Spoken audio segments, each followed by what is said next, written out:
Mr. Wild Seed here. Another video. Being a good shepherd. Being a good steward of what and who has been entrusted to us. Yeah. Sitting here reading Ezekiel chapter 34. Something I haven't read in a while. In a long while. In order to be a good shepherd or steward of anything, you must have knowledge, right? You must have some knowledge, The word of the Lord, this living word,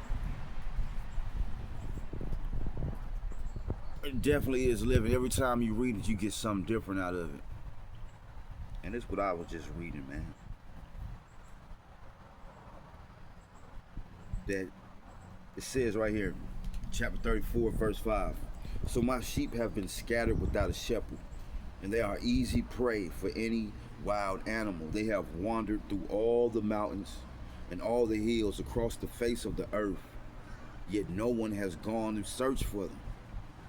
Therefore, you shepherds, hear the word of the Lord.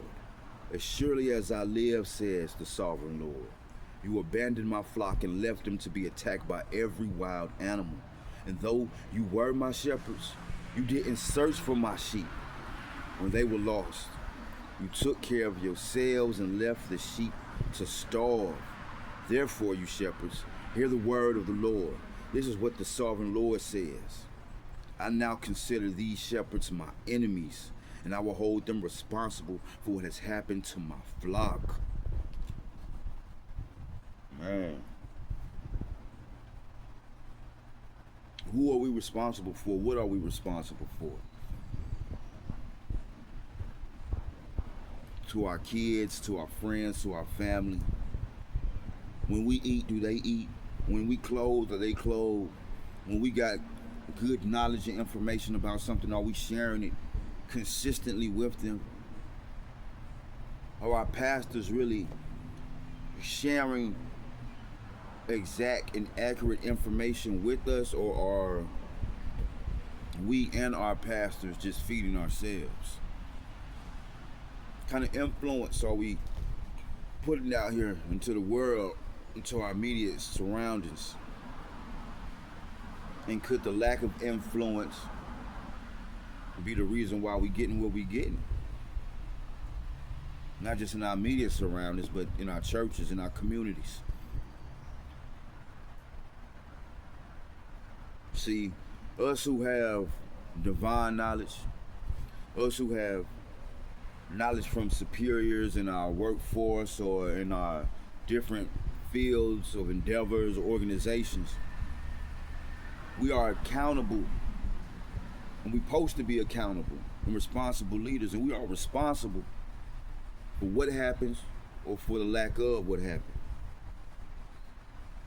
You can't just be doing anything. I can't just be doing anything.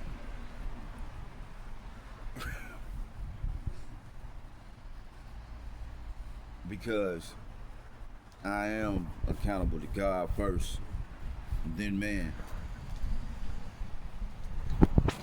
You are accountable for the influence you put out there to everybody.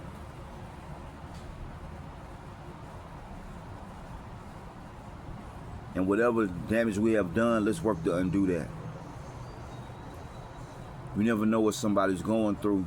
You never know, but really you do know who's looking up to you. You may not want to be a role model, but you are a model for somebody's life, for somebody's actions. And they are initiating a role based off of what you are doing, what you have shown, what you have said. So let's be better shepherds and stewards of our times, of our goods, of our money, of our influence. Especially here on YouTube, TikTok, musically, in our artistry, in whatever industry you are working in or strive to be in, of your words, your energy. Because we will be held accountable in this round and in the next. We are accountable to God. We're accountable to ourselves.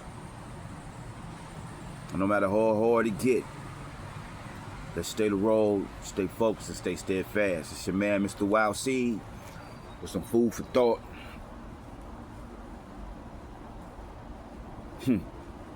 Definitely got me thinking. Hopefully these words of the Ezekiel convict you as it convicted me. Be blessed. And always remember, don't stop. Keep going.